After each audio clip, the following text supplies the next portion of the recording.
Et juste, attends, est-ce que tu veux pas dire un petit mot à ce Hanouna là qui a parlé sur ton veston?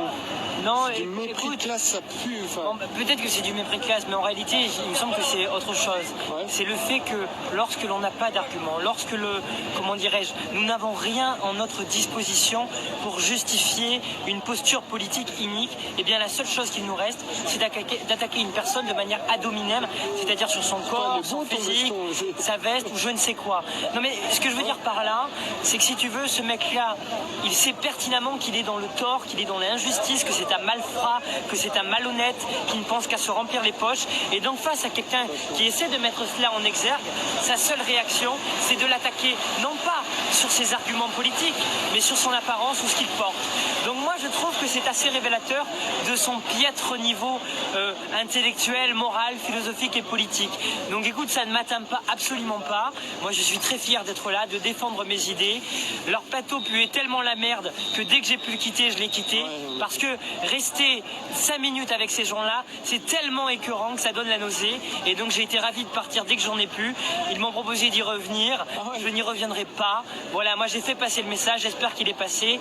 Donc maintenant, je sais que je peux compter sur vous, la presse indépendante des pouvoirs financiers, pour faire passer mes messages. Aujourd'hui, merci d'être là pour documenter cette sanglante et terrible répression que déchaîne Monsieur Macron, car il est minoritaire, comme je l'ai rappelé tout à l'heure. Et quand on est minoritaire, la seule chose, le seul recours qu'il nous reste, c'est l'usage de la violence. Et c'est ce qu'il fait. Aujourd'hui à Paris, en à peine 3 jours, il y a eu plus de 500 interpellations, des crânes ouverts, des gazages, des matraquages sur des femmes, des enfants, des lycéens, des étudiants, ne cautionnant plus cela, ripostant, organisant, faisant bloc, ne nous laissons plus tabasser, ne nous laissons plus taper, mettons-nous debout, ayons la tête haute et n'acceptons plus de prendre des coups.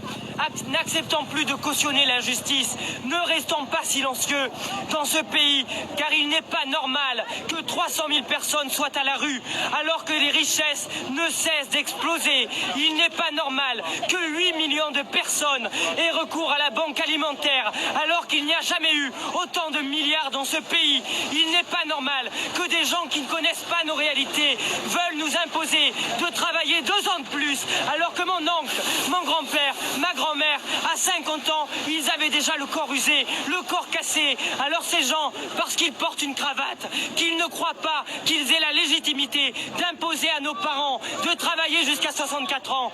Maintenant, ça suffit. Ne nous laissons plus faire, les amis. Réveillons-nous, inscrivons-nous dans l'héritage de nos ancêtres, parce que dans ce pays, la France, les droits, ils ont été conquis au prix du sang. Rien ne nous a été donné. Tout ce que l'on a, on l'a conquis. L'histoire de France, c'est la lutte sociale, c'est la lutte politique. Pour gagner des droits, il faut les conquérir.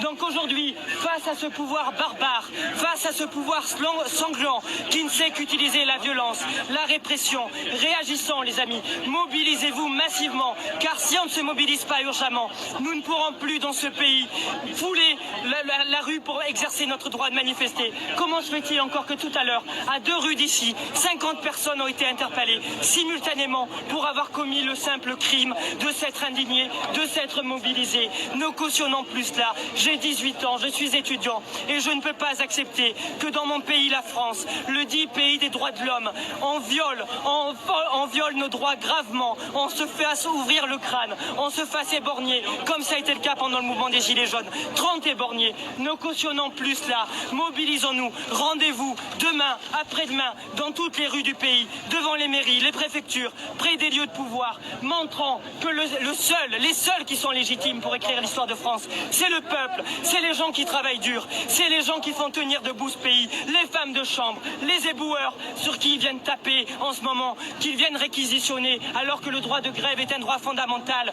Face à tout cet autoritarisme, face à la violation de nos droits, face au mépris, face à ces gens qui nous traitent de gueux, de sans-dents, qui nous méprisent, qui nous cassent le dos, qui dès que lorsque l'on se mobilise, envoie une police qui se déchaîne sur le plan de la violence, eh bien il est de notre devoir le plus sacré. Chers amis, mes amis, écoutez-moi, notre devoir le plus sacré, c'est de nous mobiliser avant qu'il ne soit trop tard, d'exercer notre droit à l'insurrection, car nos droits sont violés, nos droits fondamentaux sont bafoués. Agissons, mobilisons-nous rapidement, et je vous appelle toutes et tous à sortir dès que possible, massivement dans les rues de ce pays. Prenons rendez-vous avec l'histoire, dégageons celui qui est au pouvoir, car il est minoritaire, il est absolument absolument minoritaire. Ils gouvernent à coups de 49.3 et de LBD 40. C'est le peuple qui doit dicter la loi et pas ces gens-là. Parce que porter une cravate, ça ne vous donne pas la légitimité pour retirer 2 ans de vie aux gens. Hasta la victoria siempre, amigos. El pueblo jamás será vencido.